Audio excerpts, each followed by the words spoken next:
উপর গাঙে যারা আছে, আচ্ছা, বা নিচে গাঙে যারা আছে, তারা ধনী ব্যক্তি। উপর গাঙে আর নিচের গাঙে ধনী ব্যক্তি। উপর গাঙে কেন? উপর গাঙে হচ্ছে গরিব ব্যক্তি আছে, মানে খেটে খায়, অল্প পয়সার ব্যবসা। আর নিচে গাঙে যারা আছে তারা ধনী ব্যক্তি। কেন? তাদের ট্রলার আছে, বিশাল জালের ব্যাপার। আচ্ছা, সেখানে কি মাছও বেশি পড়ে? হ্যাঁ, সেখানে ট্রলার ভর্তি হয়ে যায়।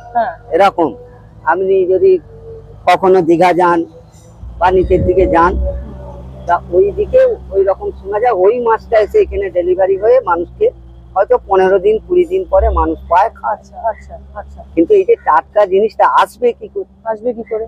সেখানে তো ঘেরে দিই। আচ্ছা, রিসেন্টলি শুনছি নাকি নিচে এই যে গঙ্গার এই যে জায়গাটা কি মধ্য জায়গা, মধ্যবর্তী জায়গা? উপরে এটা উপর, যত নিচেই যাবেন তত হচ্ছে নিচু, মানে সাগর এলাকা পড়ে যাবে। আচ্ছা, সেখানে মাছ বেশি। এই যে এটা ভাগীরথী, এই গঙ্গাটার নাম হচ্ছে ভাগীরথী।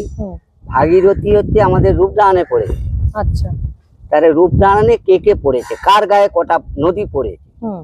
তাহলে এখন মোটামুটি আমার লাইফে, আমার এই যে বয়স হয়েছে বা এই বয়সের মধ্যে যেটা দেখছি, আগে যেটা ছিল, আগে ওই নিচে ওইসব সিস্টেম ছিল না, মানে এত উন্নত মেশিন বা যে জ্বালাই করবে, আগে ওই হাতেই সব করত।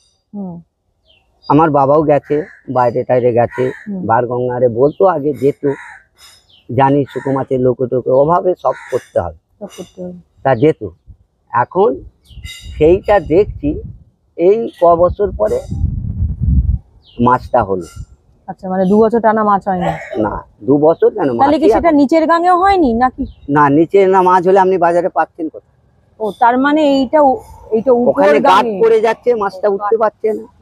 মাছ তো হচ্ছে, মাছ তো পড়ছে, কিন্তু এরা খেতে পারছে না। একটা কারণ, নিচে গঙ্গায় ওইগুলো ঘেরে দিচ্ছে বলে মাছটা আসতে পারছে। মানে এটা হলে কি ওরাও পাবে, এরাও পাবে, কিন্তু ঘিরে দিচ্ছে। মানে এটা কি করছে? ওই জাল যে আড়ছে, ওদের তো বিশাল ব্যাপার। হয়তো এরকম 4টে গঙ্গা মিলে জাল এড়েছে।